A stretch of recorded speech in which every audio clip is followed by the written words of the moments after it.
Thank you very much. I really don't have a lot of questions. I have worked very closely with the U.S. Chamber of Commerce, the Business Roundtable, the National Foreign Trade Council, the National Association of Manufacturers. I have met with some of the businesses that are beneficiaries of the Ex-Im Bank. I've met with Mr. Hochberg. I have met with my local chambers. I have tremendous support from the California Chamber of Commerce, and I know the Export-Import Bank pretty well. I've spent a lot of time learning about what they do and how they do it, and I'm convinced of the high performance, the excellent default rate, the support for both large and small businesses and their suppliers, and I have a real appreciation for their job creation that they are doing.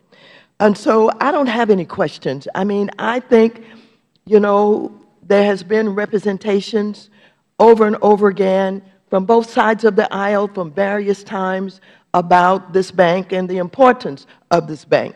But I think I should use this time to get a little mean and to talk about, you know, the way that this bank is being unfairly attacked. First of all, yes, this article, Justice Department charges former Export-Import Bank official with bribery. Well, we don't support people committing crime or doing bad things, but do we want to shut down the Export-Import Bank because we have a person or a few persons who have acted improperly? I don't think so, because if we did that, I would have to say this. Republicans have said that individual acts of fraud or corruption at Ex-Im Bank proves that there is systemic fraud and corruption throughout the bank, and for this reason, among others, the bank should be closed. Let me give you some examples of fraud, corruption, and abuse of the public trust at an institution very close and dear to most people here today.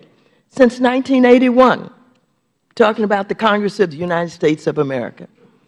1981, 1989, under Reagan administration, 10 members were convicted of bribery and conspiracy. 1 member convicted of perjury.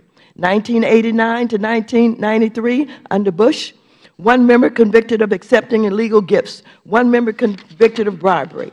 Under Clinton, 1 member convicted of bribery, 1 member convicted of tax evasion and extortion, 2 members convicted of embezzlement. Under George Bush, W. Bush, 2001, 2009, 2 members were convicted of bribery, 1 member convicted of money laundering, 1 member convicted of financial corruption. Under the Obama administration, 2 members were convicted of wire fraud, extorting, or money laundering, 1 member convicted of tax evasion. Does anyone believe that these individual instances of corruption by bad actors point to systemic corruption throughout the Congress? And I also wonder if any Republican members support shutting the House down. I don't think so. Let us take a look at what has not been done. We bailed out the biggest banks in this country. I have 15 pages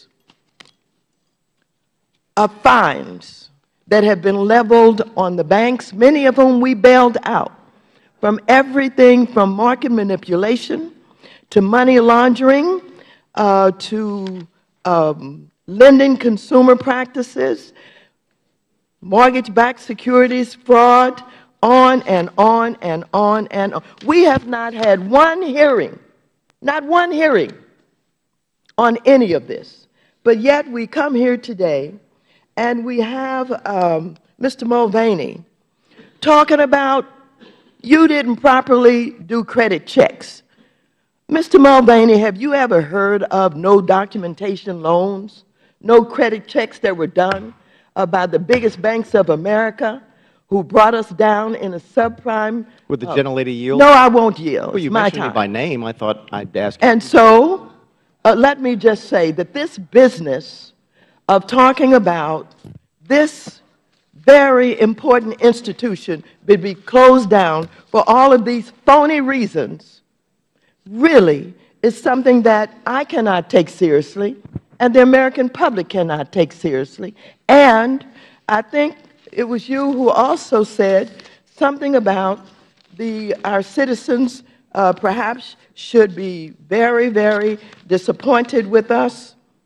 Oh, no, here's what you said. How does the average taxpayer look at us? You're right. How do they look at us? How do they look at us that would attack a bank that not only is helping us to deal with building up and expanding our ability to support exports and businesses and create jobs, and then have members sit here who have not said one word about what has happened in America with banks who are accused of and have been fined for all of these crimes. And you ask, how should our citizens think about us? I would think they think we have no credibility, and this must be political. This must be about someone who's attempting to create something that they can accuse Democrats of and make it look as if they're taking care of the taxpayers in some extraordinary way, and it doesn't wash. I yield back the balance of my time. I would